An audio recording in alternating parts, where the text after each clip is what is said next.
Luc chapitre 4. Jésus, rempli du Saint-Esprit, revint du Jourdain, et il fut conduit par l'Esprit dans le désert, où il fut tenté par le diable pendant 40 jours. Il ne mangea rien durant ces jours-là, et, après qu'ils furent écoulés, il eut faim. Le diable lui dit, « Si tu es fils de Dieu, ordonne à cette pierre qu'elle devienne du pain. » Jésus lui répondit, « Il est écrit, l'homme ne vivra pas de pain seulement. » Le diable, l'ayant élevé, lui montra en un instant tous les royaumes de la terre.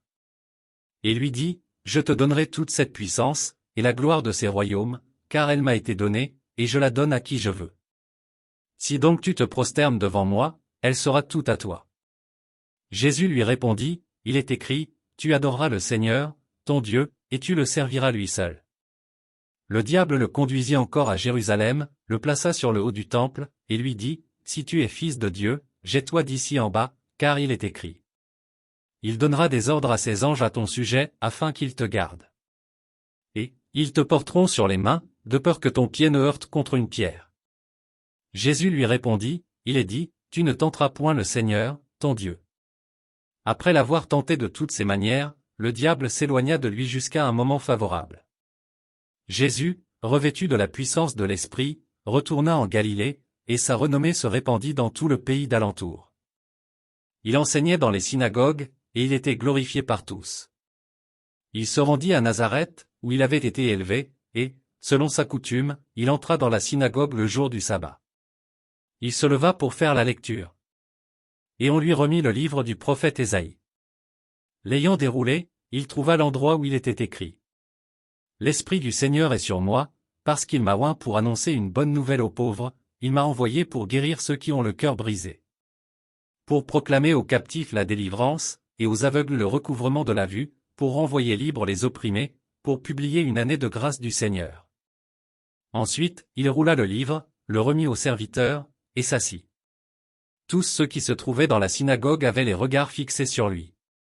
Alors il commença à leur dire, « Aujourd'hui cette parole de l'Écriture, que vous venez d'entendre, est accomplie. » Et tous lui rendaient témoignage, ils étaient étonnés des paroles de grâce qui sortaient de sa bouche, et ils disaient, « N'est-ce pas le fils de Joseph? » Jésus leur dit, « Sans doute vous m'appliquerez ce proverbe, Médecin, guéris-toi toi-même, et vous me direz, fais ici, dans ta patrie, tout ce que nous avons appris que tu as fait à Capernaüm.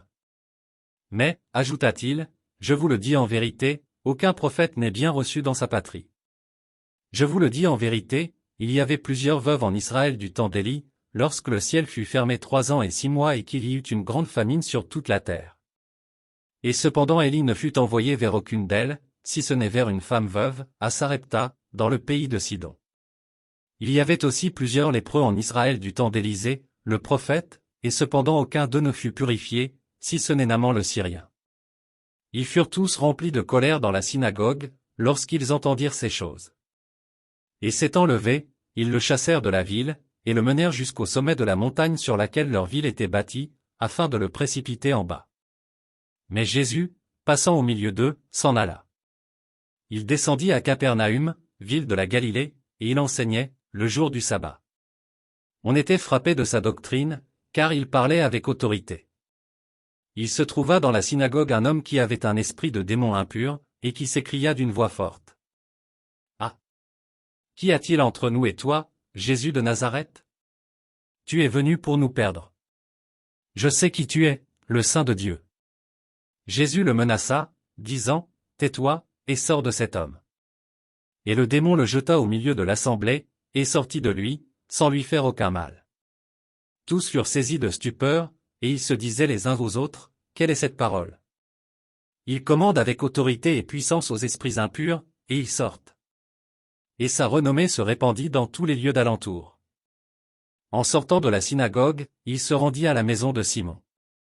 La belle-mère de Simon avait une violente fièvre, et ils le prièrent en sa faveur. S'étant penché sur elle, il menaça la fièvre, et la fièvre la quitta. À l'instant elle se leva, et les servit. Après le coucher du soleil, tous ceux qui avaient des malades atteints de diverses maladies les lui amenèrent. Il imposa les mains à chacun d'eux, et il les guérit. Des démons aussi sortirent de beaucoup de personnes, en criant et en disant, « Tu es le Fils de Dieu. » Mais il les menaçait et ne leur permettait pas de parler, parce qu'ils savaient qu'il était le Christ. Dès que le jour parut, il sortit et alla dans un lieu désert. Une foule de gens se mirent à sa recherche, et arrivèrent jusqu'à lui, ils voulaient le retenir, afin qu'il ne les quittât point. Mais il leur dit, il faut aussi que j'annonce aux autres villes la bonne nouvelle du royaume de Dieu, car c'est pour cela que j'ai été envoyé. Et il prêchait dans les synagogues de la Galilée.